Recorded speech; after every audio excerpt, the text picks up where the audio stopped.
The ruins were quiet again. The night breeze carried only dust and the smell of ash. Daniel stood over the broken stones, his chest rising and falling with heavy breaths. Around him lay the bodies of the warlord's beasts, their glowing red, eyes now dark.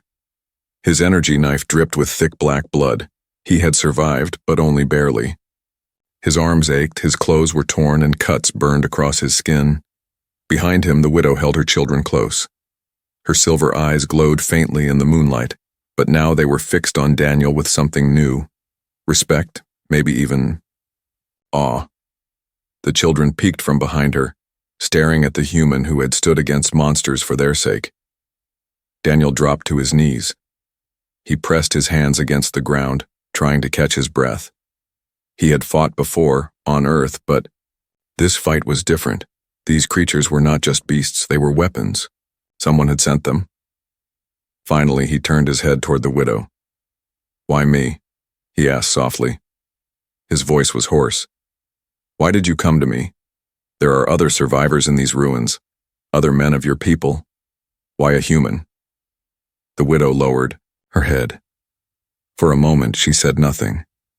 Then she whispered, "Because my people fear you, but I do not." Daniel frowned. "Fear me?" "Yes," she said, her voice trembling. "When the war came, when the warlord spread fire across our world, humans fought back. Your kind fought like no one else. We saw your ships. We saw your soldiers. You bled, you burned, but you did not run. My people, we ran, we hid. Even my mate, before he died, told me that humans never abandon family. I held on to that hope. And when I saw you..." She placed her hand on her children's heads. "I knew I had found the only one who could keep them alive." Daniel sat in silence. The widow's words cut into him deeper than the claws of the beasts. He wanted to deny it, to say he was not a hero. But the memory of Earth, the memory of battles fought and lost, pressed heavy on his heart. The children tugged at their mother's robe. "Food, mother," the little one whispered. "Hungry." Daniel's chest tightened. They had survived the beasts, but hunger was a slower, crueler enemy. He looked at his pack. Only a few dried rations left.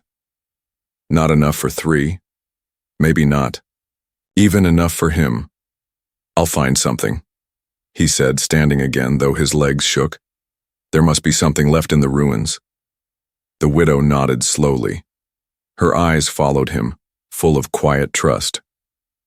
But as Daniel stepped toward the dark streets, she whispered something he almost did not hear. "They are watching." Daniel froze. "Who?" Her eyes flicked toward the shadows. "The warlord's men. They hunt widows like me. They steal children. They feed them to their beasts or twist them into soldiers. That is why I begged you. That is why I said, 'Be my mate.'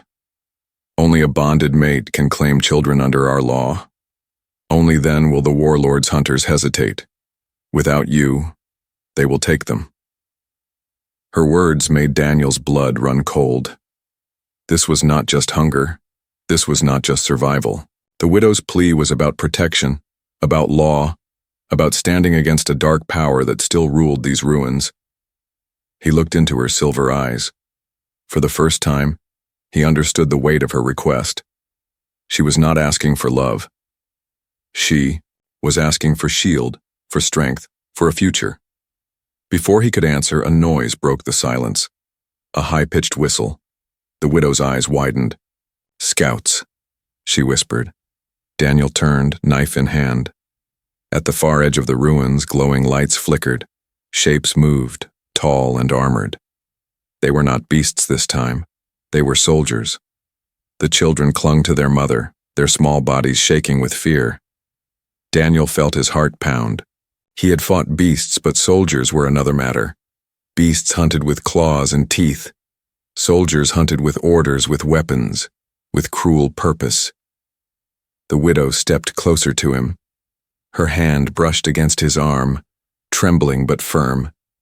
"Now, you see," she said softly. "Now you understand why I chose you." Daniel clenched his jaw. He had come to this world to wander, to search, to escape his own past. But now he was caught in something far bigger. The scouts' voices echoed through the ruins, harsh and sharp in the alien tongue. They were calling, searching, and soon they would find them. Daniel raised his knife, but deep down he knew it would not be enough. The widow looked at him, her eyes burning with a strange light. "Human," she whispered. "You have a choice. Leave us now or stand as our protector. But if you choose us, there is no turning back." The children's small hands reached toward him, silent and pleading. Daniel's breath caught in his throat. His choice in that moment would decide everything. And as the shadows of the scouts grew closer, the air thick with danger, Daniel realized the widow still had secrets. Secrets that could either save them all or doom them. The night stretched on, heavy and silent, as Daniel led the widow and her children deeper into the ruins. The glow of the scouts faded behind them, but the danger was not gone. Every broken wall, every shadow could be hiding more soldiers or beasts. The children clung to their mother, their tiny feet dragging. They had not eaten properly in days. Their lips were cracked, their skin pale and weak. Daniel heard their stomachs growling softly, like faint cries in the silence. Each sound tore at him like a knife. He stopped near a crumbled tower and leaned against the wall, breathing hard. His body was still sore from the fight with the beasts, and his cuts stung with every step. Yet his thoughts were not on his wounds. They were on the children, hungry, tired, too weak to go on. He reached into his pack. 2 small rations remained, thin bars of dried food. He stared at them for a long moment. Enough for one man, maybe 2 children for a single night. Not enough for all of them. The widow's eyes fell on the rations. She shook her head quickly. "Keep it," she whispered. "You need your strength. Without you, we have nothing." Daniel ignored her. He broke the bar into smaller pieces and handed them to the children. The little ones looked up at him wide-eyed, then took the food and ate slowly, as if afraid it would vanish. Their small hands trembled with every bite. He felt something stir in his chest, a quiet warmth, mixed with sorrow. On Earth he had seen hunger before, but seeing it here in alien children who had nothing but their mother's hope felt different. Still, a single bar would not last. Tomorrow, they would be starving again. Daniel looked out over the ruins. "There must be food somewhere," he said. "Stores, supplies, anything left behind." The widow shook her head. "The warlord stripped this city bare. What remains is hidden, trapped, or poisoned." But Daniel's eyes hardened. "Then, we'll find it." He left the widow and children in the shadow of the tower, promising to return. With his knife in hand, he moved quietly through the dark streets. The ruins were strange. Alien symbols glowed faintly on broken walls and shattered. Machines hummed weakly as if remembering the lives they once served. He passed through a collapsed market, the ground littered with broken glass and rusted metal. At last he found it, a half-buried storehouse with doors sealed shut. The lock was broken, but the trap was not.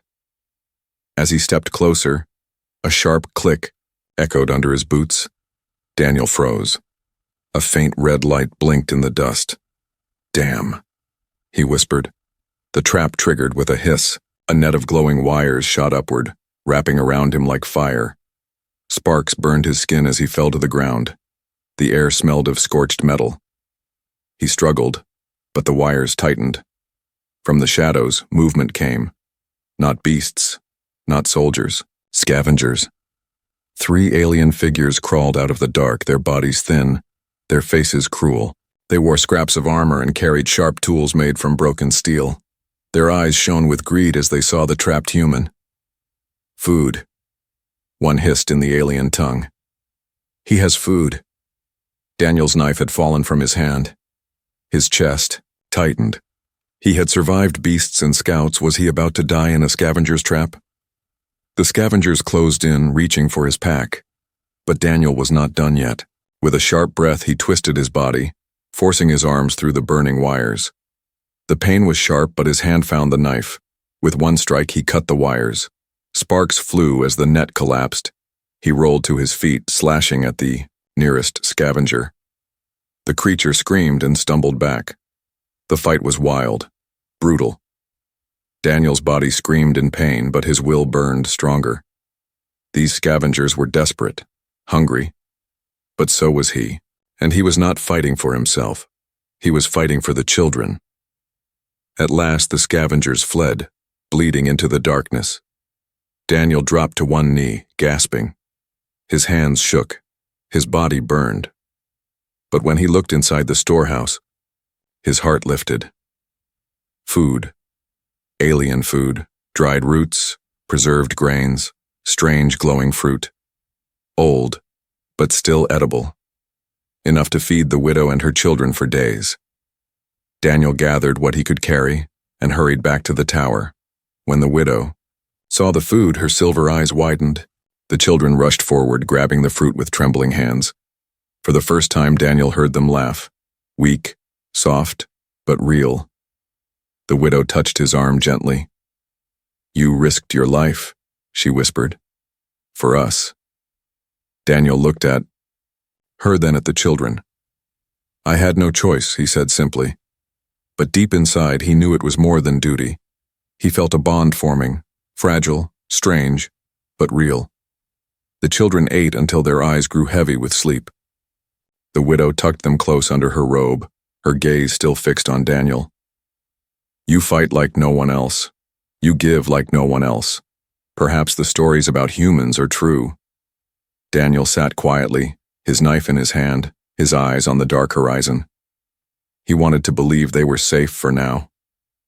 But the ruins whispered of danger, and he knew peace would not last.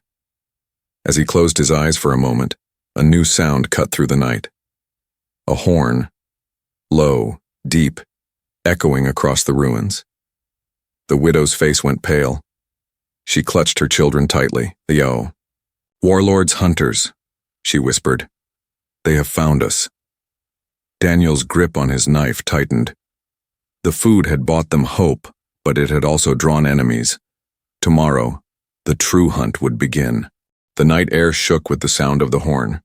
It was not just a call. It was a warning, a command, a promise of death. The ruins seemed to tremble with the echo, as if even the broken stones feared the hunters who marched beneath that sound. Daniel stood at the entrance of the crumbled tower, his knife glowing faintly in his hand. The widow crouched behind him, clutching her children close. Their eyes were wide with fear. They had only just eaten, only just felt hope, and already danger had returned. "They know we are here," the widow whispered. Her voice was tight, heavy with dread. "The food, the fire of your fight, it drew them." Daniel's jaw tightened. He knew she was right. The scavenger trap, the broken wires, the stolen food. It had left signs, traces for any skilled hunter to follow. And the warlord's scouts were not fools. The horn blew again. Closer this time, the widow's hands trembled as she stroked her children's hair. "They will not stop. They will take my children. They will make them soldiers. Or feed them to their beasts. That is what they do." Daniel turned to look at her. Her silver eyes glowed in the dark, full of pain and desperate trust. For a moment, he felt the weight of her hope pressing on him. She believed in him more than he believed in himself. He tightened his grip on the knife. "Not while I'm here." The first shadows appeared in the street below. Dark figures, armored and tall, their helmets glowing faintly with red lines. They carried spears that sparked with energy, and at their side ran lean, wolf-like beasts with glowing jaws. The hunters. Daniel's breath grew heavy. He was only one man. He had no armor, no gun, only a knife and the will to fight. But he remembered the children's laughter when they ate, the widow's trembling hand on his arm. That was enough. The hunters spread out, their beasts sniffing the air. One of them raised his spear and shouted in the alien tongue. The sound was sharp, cruel, like metal scraping stone. The beasts growled, their eyes flashing. "They know," the widow whispered. "They smell us." Daniel turned to her quickly. "Take the children. Hide deeper inside. No matter what happens, do not come out." She looked at him as if to protest, but something in his eyes silenced her. Slowly she nodded, clutching her children and moving back into the tower's shadow. Daniel stepped forward alone. The hunters advanced. One beast leapt toward him with a snarl, jaws snapping. Daniel moved fast, swinging his knife. The blade cut deep, sparks flying. The beast fell with a cry, its glowing eyes fading. The hunters roared in anger. Two rushed forward, their spears crackling with light. Daniel ducked under the first strike and drove his knife upward into the soldier's armor seam. The alien screamed, collapsing in a flash of sparks. The second spear grazed his arm, burning his skin. Daniel cried out, but he spun and kicked the hunter backward into a wall. Dust rained down as the alien struggled to rise. The fight became chaos. The beasts circled, lunging. The hunters shouted, their weapons flashing in the dark. Daniel moved with desperation, every strike fueled not by strength but by need. He had no plan, no training for this. But he fought as humans always fought, wild, stubborn, refusing to fall. Blood, both black and red, splattered the stones. Daniel's breaths grew ragged, his body screamed with pain. Yet he stood. He stood because behind him were two children, and a widow who believed he could. At last, the last beast lay broken, the last hunter gasped on the ground. Daniel staggered, gripping his side where blood flowed freely. His vision blurred, his knife heavy in his hand. The widow rushed out, her children behind her. She fell to his side, silver eyes wide with shock. "You are hurt." Daniel tried to laugh, but it came out as a cough. Nothing new. She touched his wound with trembling fingers. "You fought them all. Alone. No one of my people could have done this. No one would have tried." Daniel looked at her, then at the children, peeking from behind her. He wanted to tell her it was nothing. He wanted to tell her he was not a hero. But before he could speak, the ground shook. A deeper sound echoed through the ruins. Heavy steps, chains rattling, a roar that made the stones tremble. The widow's face went pale. Her voice cracked with fear. "No. Not him." Daniel forced himself to stand, his knife ready though his hand shook. "Who?" Her voice was a whisper, almost broken. "The warlord's beast, his dragon." From the shadows at the far end of the street, a massive shape emerged. Wings stretched wide, eyes burning like fire, scales glimmering with iron. Its roar split the night louder than the horn, louder than the cries of hunters. Daniel stared, his chest tight, his heart pounding. The hunters had only been the beginning. Now the real fight was here. The roar of the warlord's dragon shook the ruins like thunder. The broken walls rattled, stones cracked, and dust fell from the sky. Daniel stood with his knife raised, though his hand trembled. The beast was far larger than anything he had ever faced. Its wings stretched wide, its scales shimmered like dark steel, and its burning eyes fixed on him with hunger. But the dragon did not attack at once. It circled, its massive tail sweeping across the ruins, crushing stones. The hunter's horn had summoned it, and now it came to finish what they had failed to do. The widow clutched her children close, her silver eyes wide with terror. "No, blade can kill it," she whispered. "Only fire answers fire." Daniel did not move. His breath came in sharp bursts, his chest heavy. He could not kill a dragon. He knew that, but he could stand. He could fight long enough to protect the widow and her children. He turned his head toward her. "Go, take them, hide." Her lips trembled. "And leave you?" "Yes," Daniel said firmly. "Go." She hesitated only a moment before pulling her children into the shadows of the tower. Her eyes, however, never left him. The dragon roared again and struck. Its claws slashed across the ground, sparks flying as stone shattered. Daniel dove aside, rolling across the dust. His knife flashed, striking at the dragon's leg, but the blade only scratched its iron-like scales. The beast's tail whipped around, striking Daniel hard and throwing him against a wall. Pain exploded through his body and blood filled his mouth. Still, he forced himself up, knife in hand, refusing to fall. Again and again the dragon struck. Daniel dodged, cut, bled, and fought. His body was breaking, but his will did not. At last the dragon reared back, its chest glowing with red fire. Daniel's eyes widened. He knew what was coming. The widow screamed from the shadows, her children clinging to her robes. Fire burst from the dragon's jaws, a torrent of burning light racing toward Daniel. For a moment, time slowed. Daniel thought of the children, their laughter when they ate the fruit, their small hands reaching for him. He thought of the widow's words, "Humans never abandon family." He planted his feet, raised his knife, and stood ready. The fire struck. The world exploded with heat and light. When the flames faded, the dragon lowered its head, sniffing the smoke. It growled softly, searching for signs of life. Then, movement. Daniel stumbled out of the smoke, his body scorched, his clothes burned, but still standing. The knife glowed red-hot in his hand. He had survived. The widow gasped, tears filling her silver eyes. Her children cried out with joy.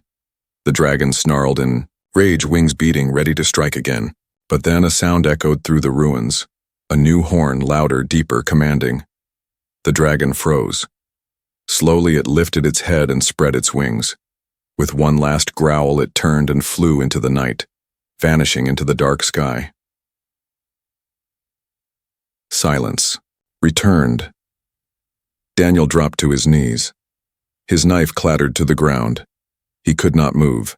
His body screamed with pain, his skin burned, his breath shallow. The widow rushed to him, falling to her knees. She touched his face with trembling hands. "Why? Why would you stand against death for us?" Daniel looked at her, his vision blurred. He wanted to speak, but his throat was dry, his strength fading. At last he whispered, "Because you asked me." Tears slipped down her cheeks. She pressed her forehead to his, whispering, "No alien would have done this, not even my mate. You are human, and different." The children crawled close, their small hands touching Daniel's burned arms. "Father," the little one whispered. "Don't leave." The word pierced Daniel's heart. Father. They had called him father. Not stranger, not protector. Father. Something shifted inside him then. A bond. Fragile, but unbreakable. These were not just the widow's children anymore. They were his. The widow's voice was soft, shaking. "If you will stay, if you will claim us, we will never be alone again." Daniel closed his eyes, fighting the pain, and whispered, "Then we are family." The moment hung in the air, sacred, quiet. The widow wept, not with sorrow, but with a strange new hope. Her children smiled weakly through their tears, but hope was short-lived. A harsh, metallic voice cut through the night. From the far side of the ruins, lights appeared, dozens of red eyes glowing in the dark.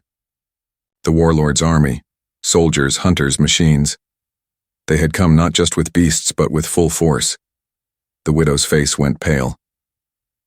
"They know," she whispered. "They know you live. They know you fight. Now they will not stop until you are theirs, or dead." Daniel forced himself to his feet, every bone aching. He picked up his knife and looked at the growing army in the distance. His voice was quiet but steady. "Then we fight together." The widow placed her hand in his, her silver eyes shining. The children clung to his side. A family had been born, in the ruins. But as the warlord's army advanced, Daniel knew their fight was only beginning. The ruins shook under heavy footsteps. Red lights glowed in the distance, spreading like fireflies across the broken city.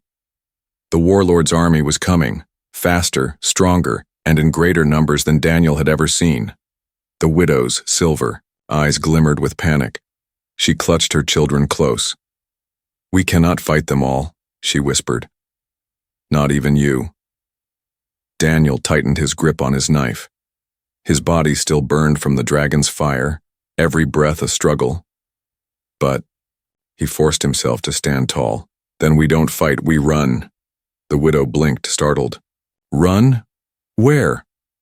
Daniel scanned the ruins. His eyes fell on a shattered plaza. Beneath it he saw cracks in the ground, dark gaps leading downward. He remembered what the widow had said about tunnels beneath the city. Ancient passageways, older than the warlord's rule. There, he said, pointing. The widow hesitated. The tunnels are dangerous, some lead to nowhere, some are filled with traps. Daniel turned to her, his face firm. And out here? We die for sure. She looked at her children, their small faces pale with fear. At last she nodded. Then, the tunnels. The sound of marching grew louder, closer. Shouts echoed in the alien tongue. Metal clanged against stone. They had no time to waste. Daniel led them to the plaza, his knife in one hand, the widow's arm in the other. The children clung to their mother's robes, stumbling but determined. When they reached the cracked ground, Daniel knelt and pried open a slab of stone. Dust filled the air as the slab shifted, revealing a narrow stairway leading down into darkness. He looked at the widow. Go first, take the children. She hesitated, then nodded, guiding her children into the shadowy passage. Daniel followed, lowering the stone back into place above them. Darkness swallowed them whole. The tunnels were damp and cold. Strange glowing plants clung to the walls, lighting the path with soft green light. The air smelled of earth and old machines. The children whispered softly, their voices shaking. Mother, it's scary. Hush, the widow said gently. Stay close. Daniel walked ahead, knife ready. The floor was uneven, broken in places. He could hear faint echoes. The tunnels went far, twisting deep beneath the ruined city. For a while they moved in silence. Only the sound of their footsteps and the children's quiet breathing filled the air.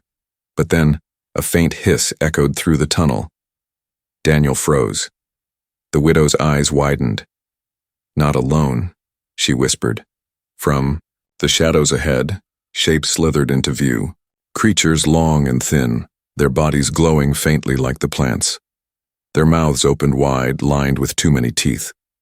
Tunnel guardians, beasts that had lived here since before the war. One hissed, its body scraping against the stone. Another lunged forward. Daniel reacted fast. He swung his knife, sparks flashing as the blade cut into glowing flesh. The creature shrieked, twisting on the ground. But more came, their bodies sliding across the walls, their teeth snapping. The widow pulled her children back, shielding them with her body. Daniel, she cried. Daniel fought hard, his movements quick and sharp despite his wounds. The tunnel was narrow, the beasts fast, but he refused to fall. One leapt at him from the ceiling, jaws wide. He stabbed upward, pinning it to the stone. Another snapped at his leg, but he kicked it away. At last the beasts retreated, hissing back into the shadows. The tunnel fell silent again, save for Daniel's ragged breathing. The widow touched his arm, her silver eyes shining with relief. You saved us again. Daniel gave a weak smile. That's what family does. The children pressed against him, their small hands holding his burned sleeve.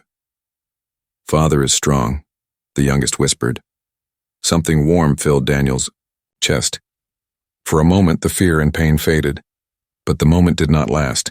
A deep rumble echoed through the tunnels. The walls trembled, dust falling from the ceiling. The widow's face went pale. They know, she whispered. The warlord's soldiers. They are breaking into the tunnels. Daniel's eyes narrowed. He turned and led them forward, moving faster. The tunnel twisted and turned, splitting into paths. He chose at random, every choice heavy with risk. At last they entered a vast chamber. The ceiling arched high above them, covered in glowing plants. Broken machines lined the walls, old engines, rusted pipes, relics of another age. The widow looked around with awe. This was the heart of the old city. Daniel barely heard her. His eyes were fixed on the far end of the chamber. Another tunnel stretched out, but its entrance was blocked by a heavy steel gate. He rushed to it, pulling hard. It would not budge. Behind them, the sound of marching echoed closer. The warlord's army was in the tunnels now. The widow's voice trembled. "We are trapped." Daniel gritted his teeth. He slammed his shoulder against the gate, pain shooting through his body. Still, it did not move. The children cried, clinging to their mother. The sound of metal boots grew louder.